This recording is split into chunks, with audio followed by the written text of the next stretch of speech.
Hello, you wonderful people, and welcome to another episode of Not Too Comic Book. This being a show where I talk about TV shows that are adaptations of comic books. For today's episode, I'm going to talk about the season finale of Supergirl, the latest episode of Gotham, as well as the latest episode of Lucifer.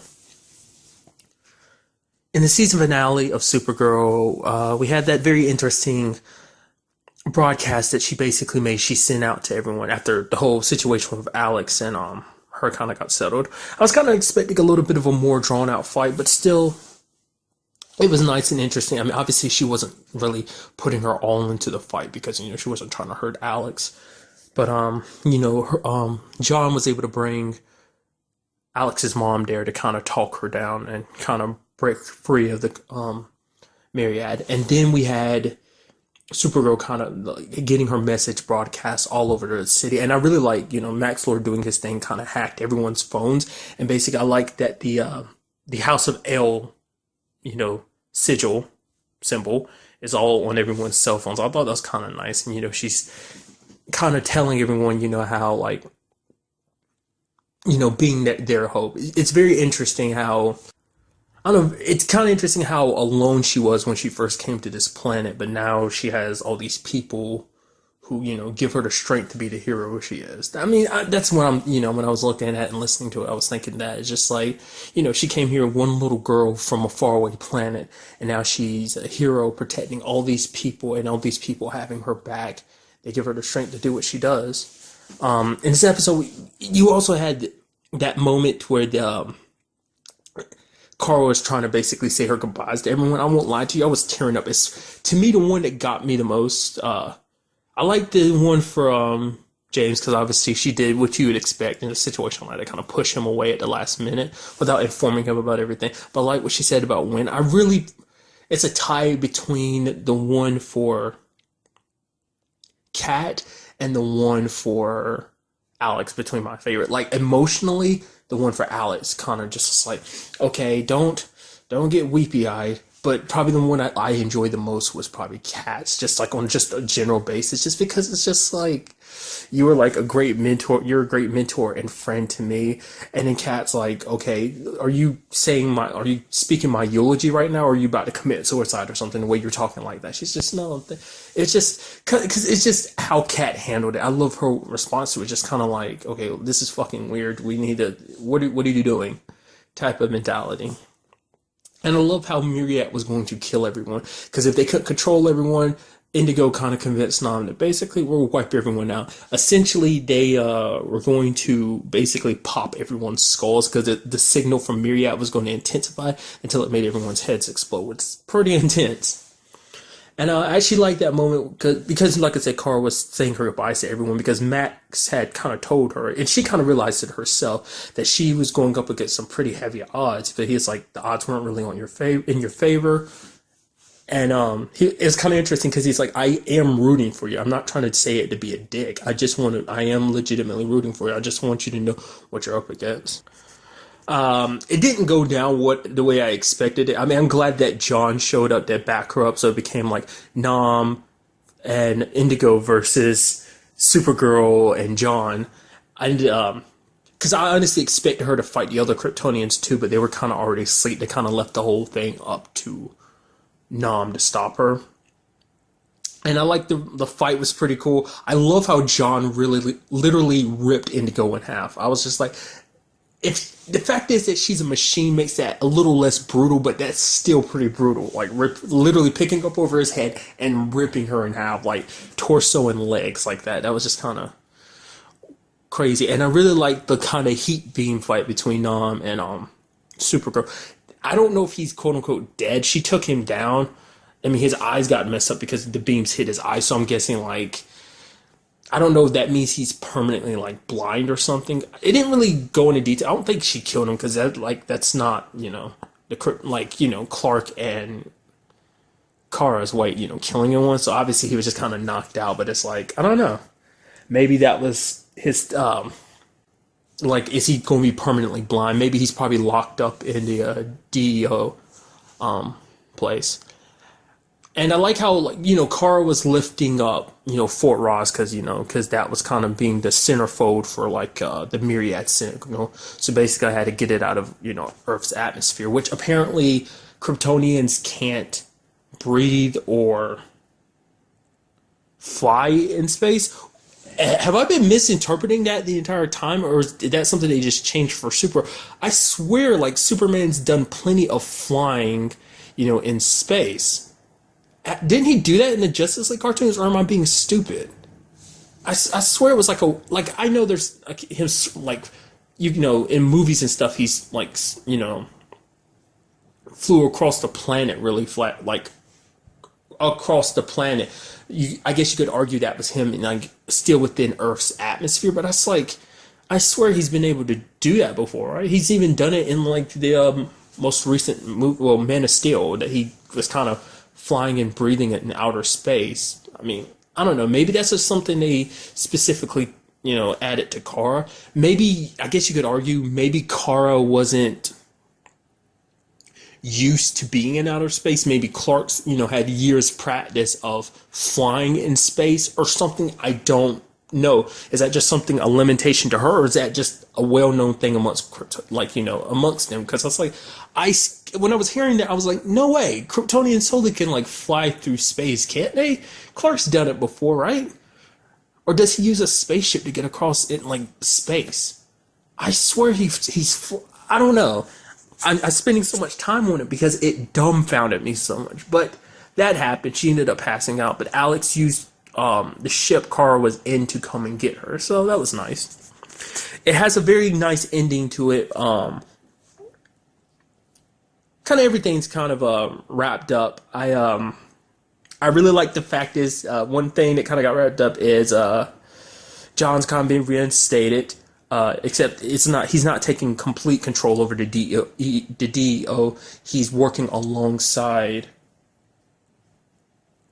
Lucy, so they're kind of going to be like co-head leaders of the DEO. Kat promotes Kara, even though Kara was, because like she started packing all of the Kara stuff in a box, and they're about to head for the elevator, but they turn and Kara's like, "Whoa, what's going on?" And she gets in her office because that's her new job. She's getting a new job, and Kara's just kind of like, whew. She doesn't really know how to act, and I love it. And it's so interesting because she's like, your first job is to find me a new assistant, because she's like, you've done everything I've ever asked you to do perfectly. You've always done everything greatly, so it's like, it's only right, after you doing your job so amazingly for the past 2 years, for me to give you a new promotion. She's like, she's like, what am I supposed to do? Kat's kind of like, it's up to you. I mean, you'll get there won't be much pay difference. Actually, there won't be any at all. You really won't know, if there is any, you really won't notice it. But she's like, basically, she's like, thank you. And then she's like, given enough time, I might even include a window here. Kara, and I was like, what? I actually got super excited, and Kara caught it too. It's just like, she called you by your name for the first time ever. I love it. Sorry, I just got too giddy about it.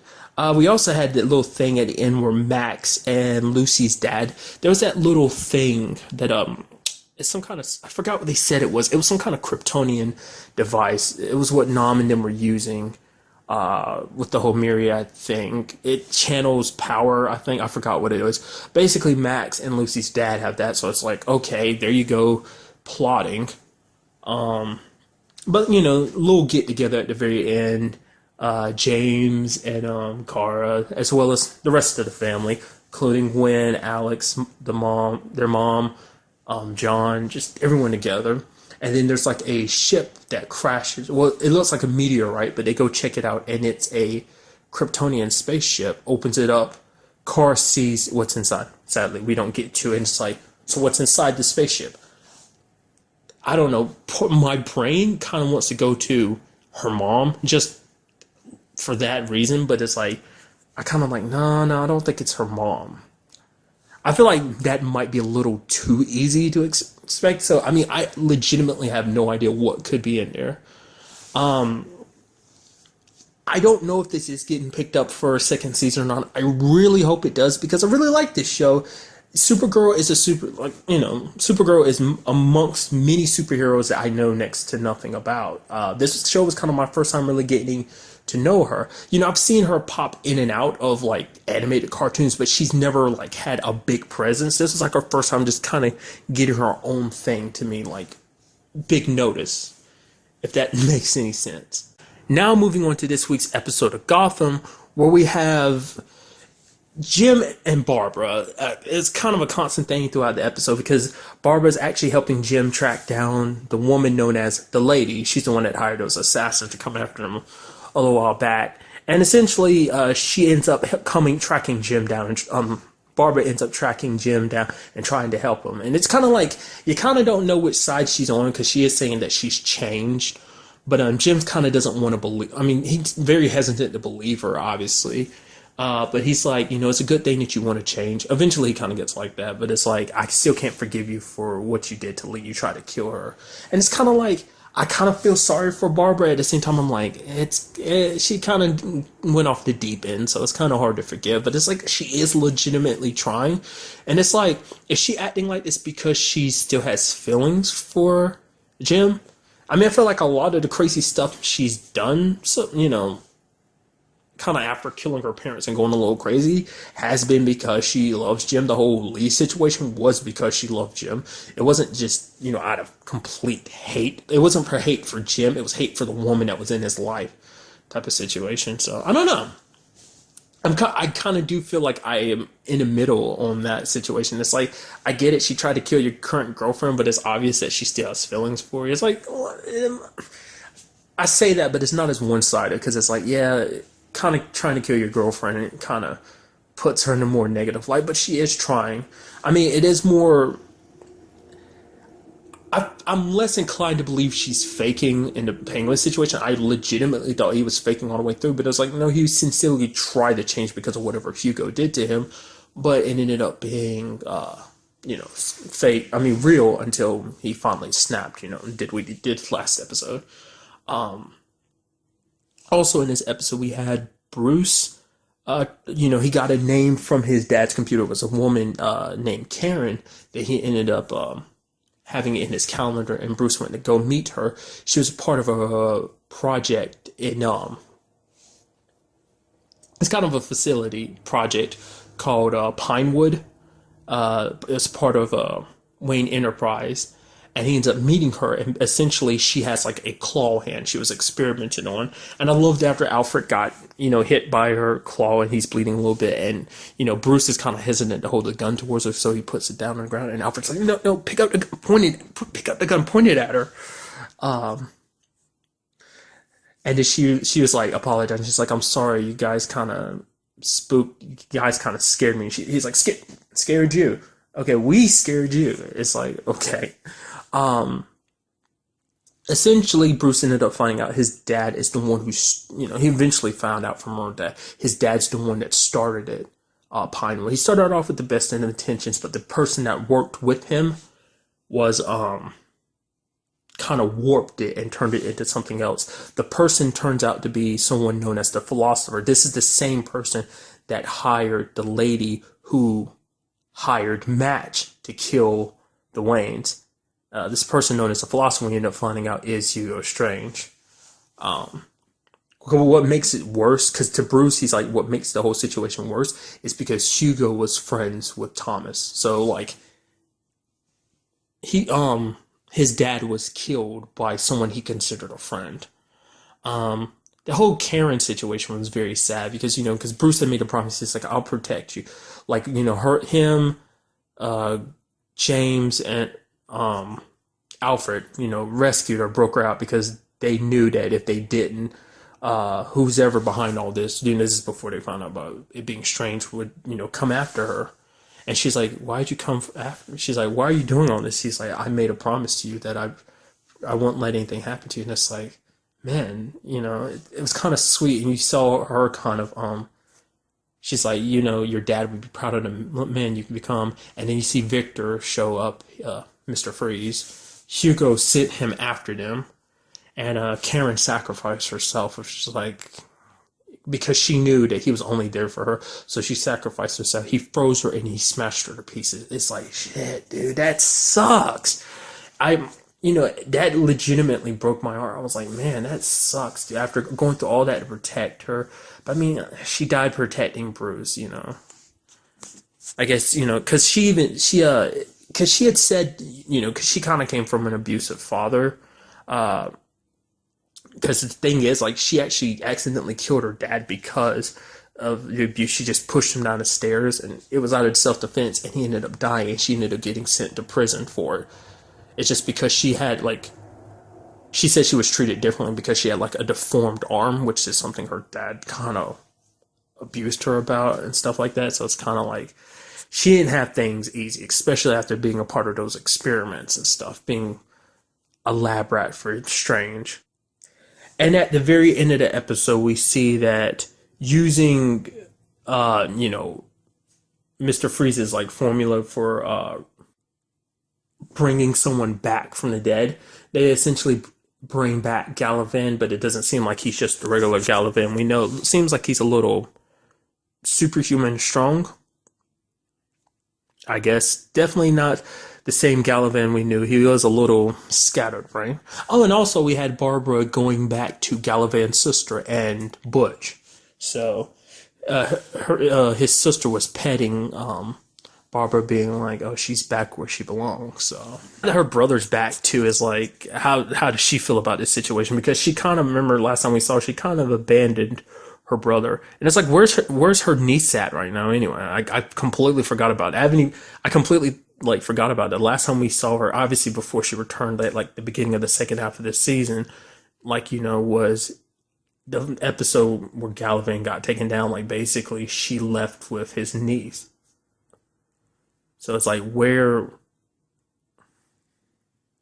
is she during all of this? Maybe she's off somewhere else since Galavan's sister came back alone. So it's just something that randomly popped in my head I was curious about. And now moving on to this week's episode of Lucifer, which deals heavily with, Lucifer dealing with the fact is that Chloe makes him vulnerable. And because of that, he is constantly keeping his distance from her. And Chloe's just kind of throughout the episode kind of like, okay, what are you doing? Why are you acting like this? This coincides with them taking a case dealing with satanic worshipers, people who consider themselves very, like, everything they're doing is kind of in the name of Lucifer. There's two particular victims. One victim was a girl who kind of got dragged into the world by her boyfriend.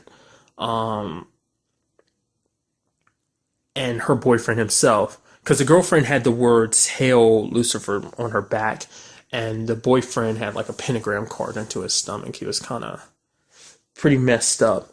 It deals heavily with that case, and at the same time, Lucifer's doing all this, that he's kind of avoiding Chloe. And interestingly enough, the reason why he is because he thinks Chloe was sent as a weapon against him,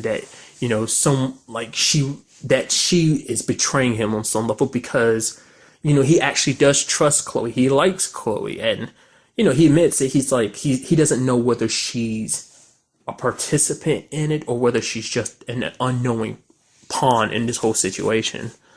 Because even Dr. Martin brings it up. She's like, "Oh, you want to? All right, fine." She kind of throws it out there just to see how Lucifer will react to it. But she's like, "Fine, don't be around Chloe. Cut your ties with her." And he's like, "I don't want to." It's like, he totally has a thing for her. And speaking of having a thing for someone, Mazikeen has a thing for Amenadal.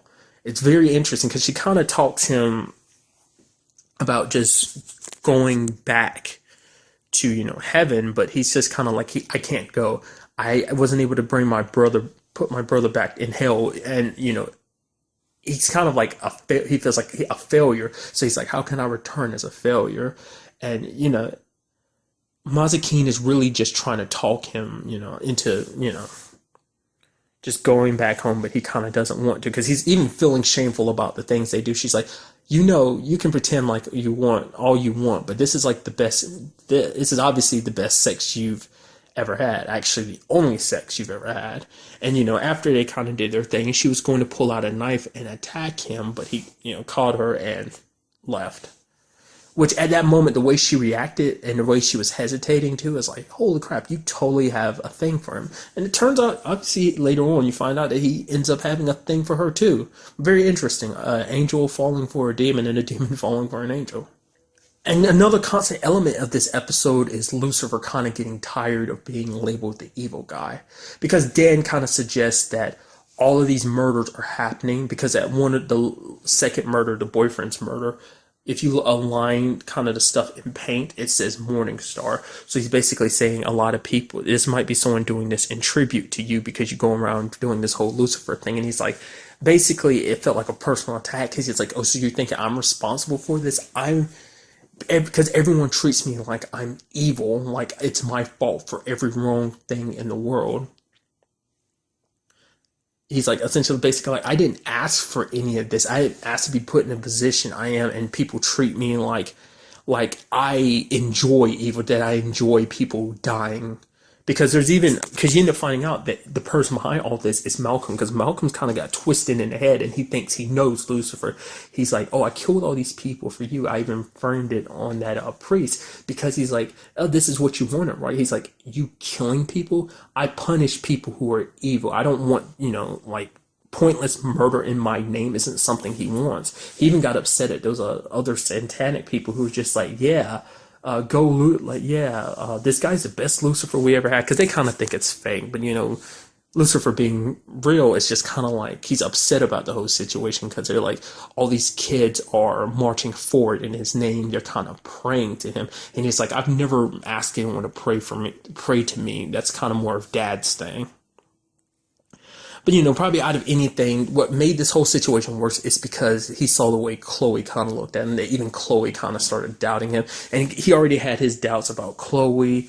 And that just kind of, I don't know, it complicated things a lot heavily. I really like the fight between Amenadal and Lucifer. They both get what they have to say out of their systems. That basically Amenadal admitted that he has feelings for Mazikeen, and he's like, you could have sent anyone, but you had to do that you had to use Mazikeen. And then Lucifer's kind of pissed because he's kind of like, you had someone try and kill me, that basically he's like, you pretend to be an angel. He's like, eventually, Gadiro, Dad's going to switch our positions. Basically, maybe with what you've been doing lately, Dad will decide to send you to hell to kind of watch over it. And he's basically pissed because he's like, you tried to kill me, and, you've used Chloe against me, which Amenadal is kind of like, what are you talking about, Detective Decker? Which Decker's not, like, we still don't even know what her situation is, what makes her so special. Because I thought it was very interesting that Lucifer was like, oh, let me check your back. Because he started, he's like, because he was looking at a picture, like, the only person that could help him is someone who had angelic powers, and he, like, felt her back because he was trying to decide if she had wings or not. And I love that he kind of brought her daughter Trixie in on it. Like, Decker is about to go take a shower, and he kind of throws the toy into Trixie's room and wakes her up, and she's like, did you throw a toy at me? He's kind of like, no. But now that you're up anyway, let me ask you any questions. He's like, I'll pay you in chocolate cake. She's like, I want money. He's like, oh, I like your style. I for one, that little girl is just the cutest thing ever, but I love her and Lucifer's relationship just because he's kind of a bad influence on her, and I love that.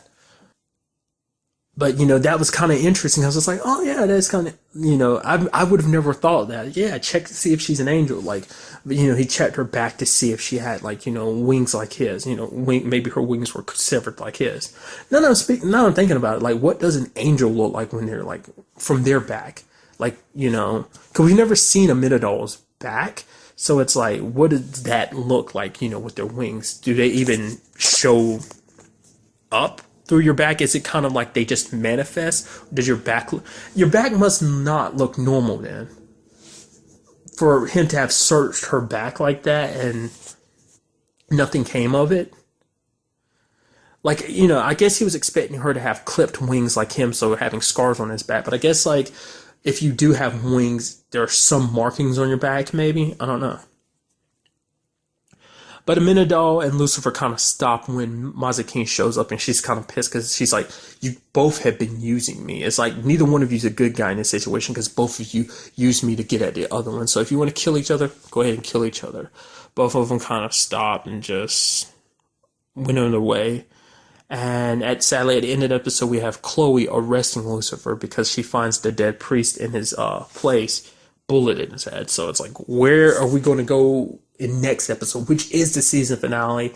I cannot wait to see how, like, where everything goes from here. I've saw some previews of it, but to anyone that might come across this and decide that they want to kind of be clean on it, I won't say anything. But it looks pretty interesting, so next week can't come soon enough. So, but that's really all I want to talk about in this episode. Till the next time we meet, be happy, be safe, live life to the fullest, and enjoy it. Good day and goodbye.